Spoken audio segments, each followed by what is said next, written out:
Om Namo Narayana.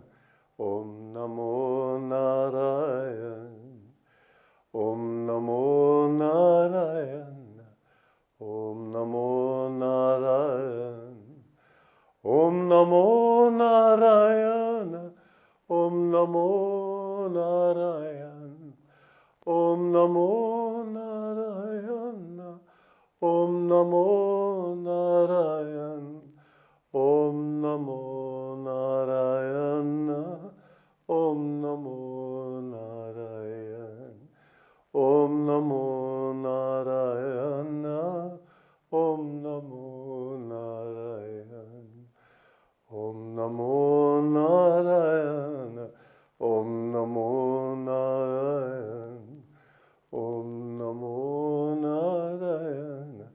Om Namo Narayana. I bow to the Lord Narayana in you and in all creation. Yesterday, I talked a little bit about the four aspects of mind: Mon, Buddhi, Ahankar, Chitta. People told me afterwards I got a little confused. Well, one does, you know, when one speaks impromptu. But I wanted to add anyway a couple of very interesting thoughts. That when I said that the intellect is centered here at the point between the eyebrows. You'll notice that when you think deeply, you tend to knit your eyebrows, don't you? And the ego is centered in the medulla oblongata. Again, when you feel proud, you'll see people holding their heads back or looking down their noses at everybody. In Italy, they say vedere la gente sotto il naso, seeing everybody under the nose. And let's take a rock star, for example, who's sort of glorying in his fame. You'll see him tossing his head back and forth. Or if somebody flatters you, feels good. This is where it feels good. This is your seat of ego. The goal of spiritual endeavor is to release that ego and focus it here at the point between the eyebrows. You'll notice that in every country, the automatic gesture of respect is a bow. Why? It releases, or is intended to release, tension in the back of the neck and offer it this way. To offer real respect to others is to see God in them. To see God in them is to bring that energy from back here to the positive pole of the same center, which is the point between the eyebrows. That's why yogis say, concentrate at this point. And again, when you feel something deeply, you do feel it in your heart. It's not, you find that if somebody's suffering deep disappointment, let us say in love, some lovesick swain will never say, I have a sore knee. He'll say, I'm heartbroken. It's just that this is where we feel love. When people feel tragedy or whatever, they go like this. It's just a natural and instinctive gesture, and it's universal. You don't have to believe it, you just do it. This is how we're made. Well, today I wanted to read a passage from Conversations with Yogananda. An interesting one. The Master told us of a community experiment that a few people had tried. 2 ex-members of that community, he said, came to me later. The community itself no longer existed. Things were going along so harmoniously, they lamented. And then came an evening when half the community wanted custard for dessert, and the other half wanted tapioca pudding. The disagreement became so emotional that at last the community was disbanded. Why, I inquired, didn't half of you simply have custard and the other half tapioca pudding? Oh, they exclaimed in surprise, we didn't think of that. Artificial principles, in this case, an a priori commitment to consensus, never work. A community must accept the diversity of human nature. Room must always be left for compromise. Rigidity, like a dry twig, is fragile and easily broken. Under stress, it will simply snap.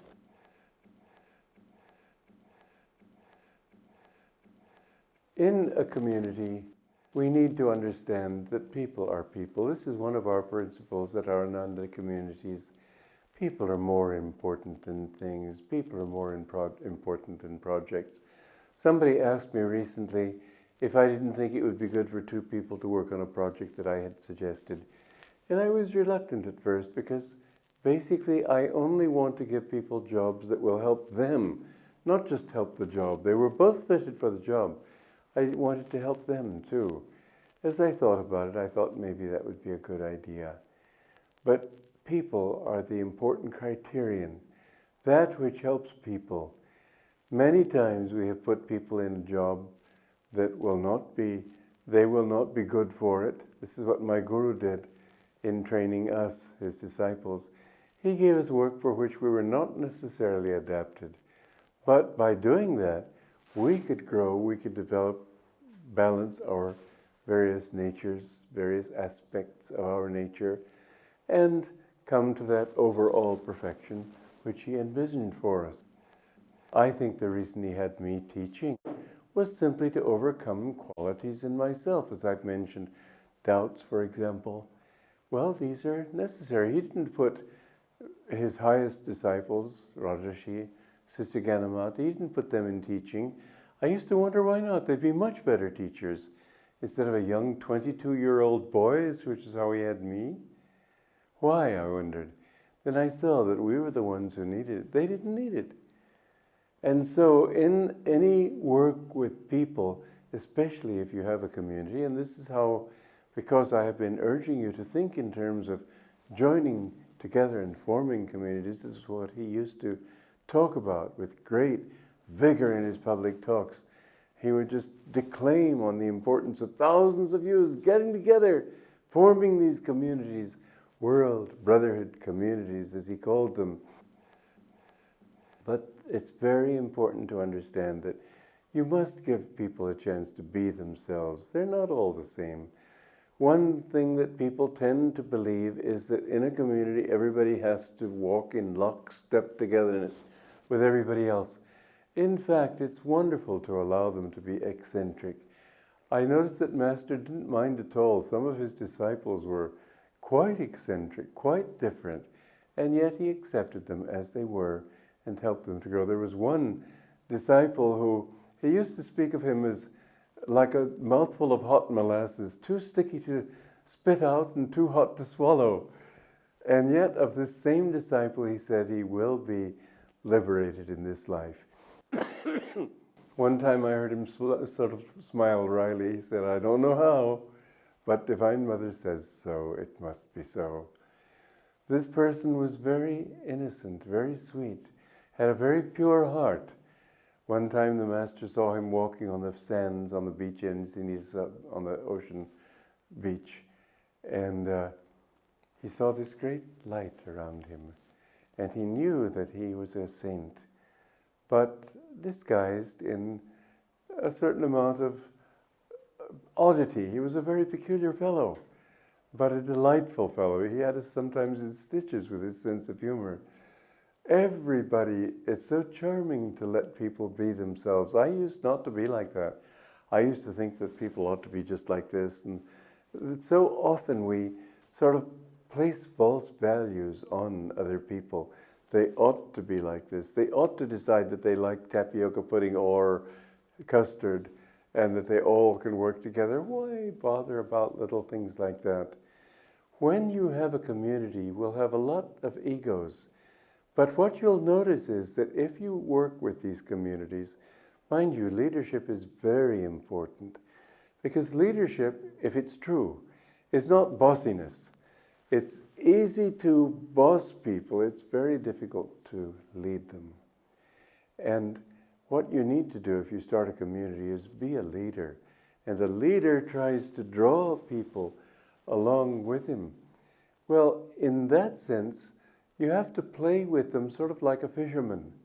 Let the fish go for a while and pull him back, then let him go for a while and pull him back. Gradually the fish becomes tired, and a small man sometimes has been able to land a very big fish when he's gone deep sea fishing. Now, personally, I'm a vegetarian, so I don't even eat fish. But I do understand that principle. It's the way with people. You're not trying to hook them against their will. You're not trying to land them so you can eat them, but you are trying to help them to find something that most of them resist. What is that? Their own happiness. You must be, as a leader, of the mentality where you find your happiness in their happiness.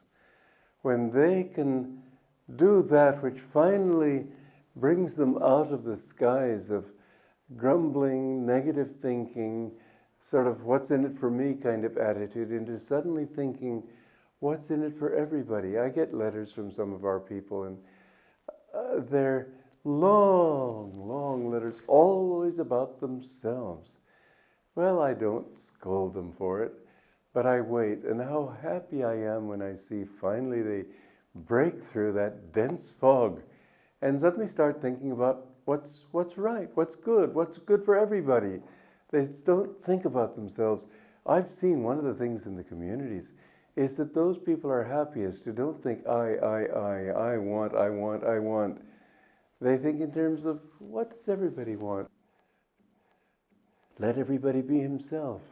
Enjoy that variety. It's what makes life more interesting. What would it be like if everybody in this world were a streetcar conductor? Not only the fact that there aren't enough jobs for streetcar conductors only, it's the fact that that mentality would be so boring. Somebody just goes on a single track.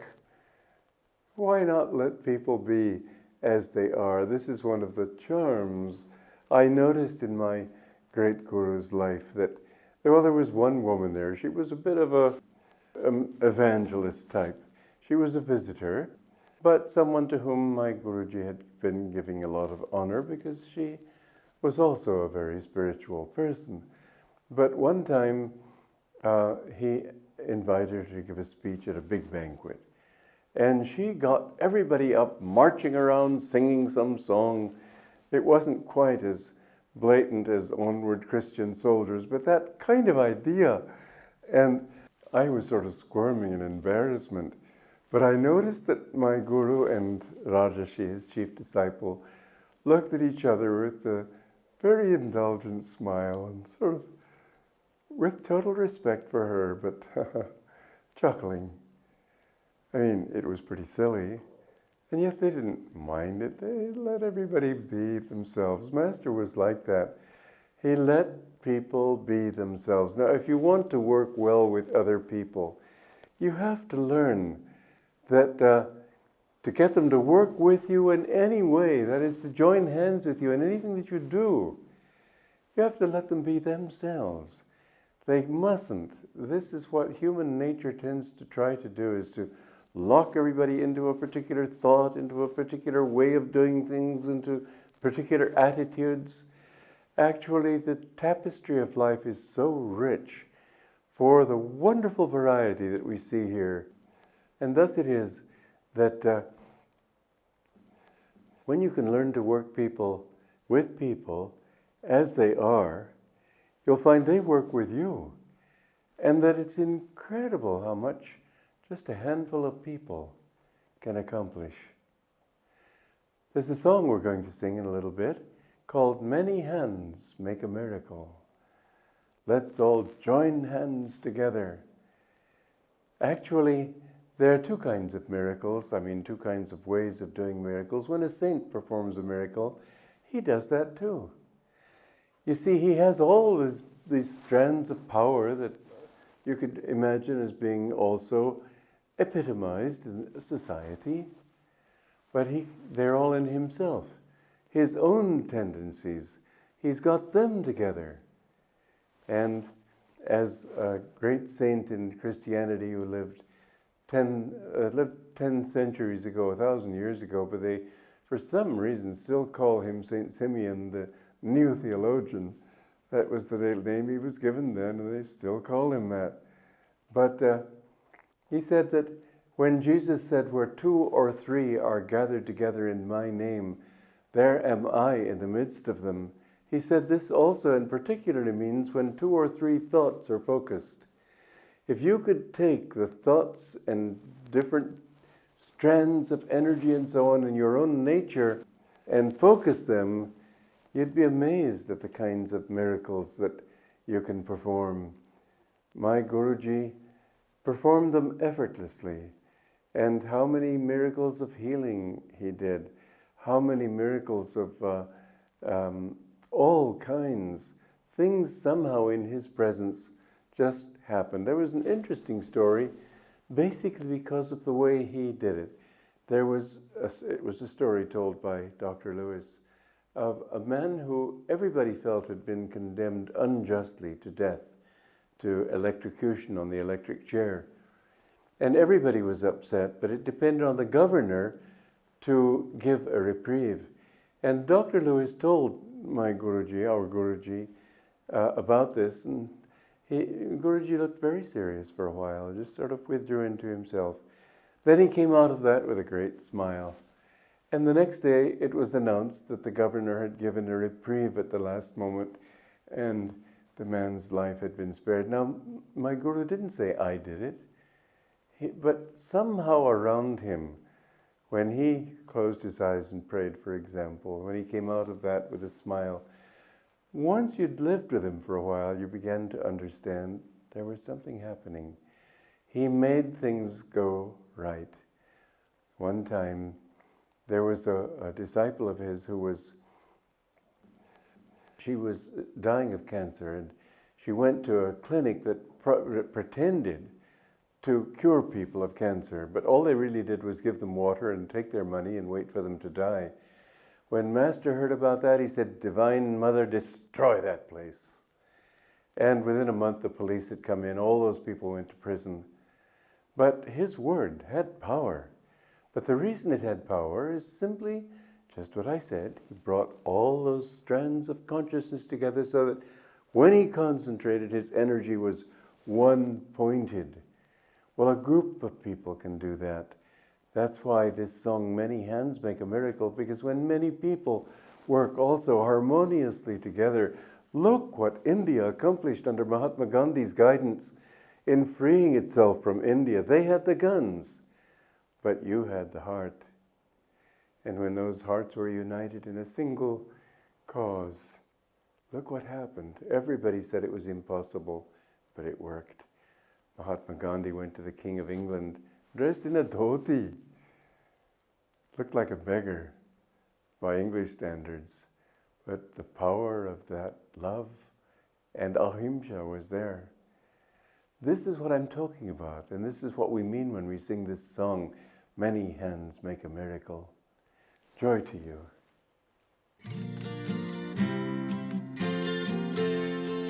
Many hands make a miracle. Let's all join hands together.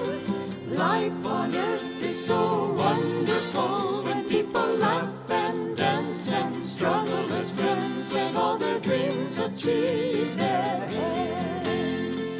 Many hands make a miracle. People climbing together. Soon we reach to the pinnacle of every mountain peak. We hazard as one. We lift our hands to welcome the sun. Many hands make a miracle. Let's all join hands together. Life on earth is so wonderful when people laugh and dance and struggle as friends, and all their dreams achieve their ends. Many hands make a miracle. People climbing together. Soon we reach to the pinnacle of every mountain peak. We hazard as one. We lift our hands to welcome the sun. We lift our hands to welcome the sun.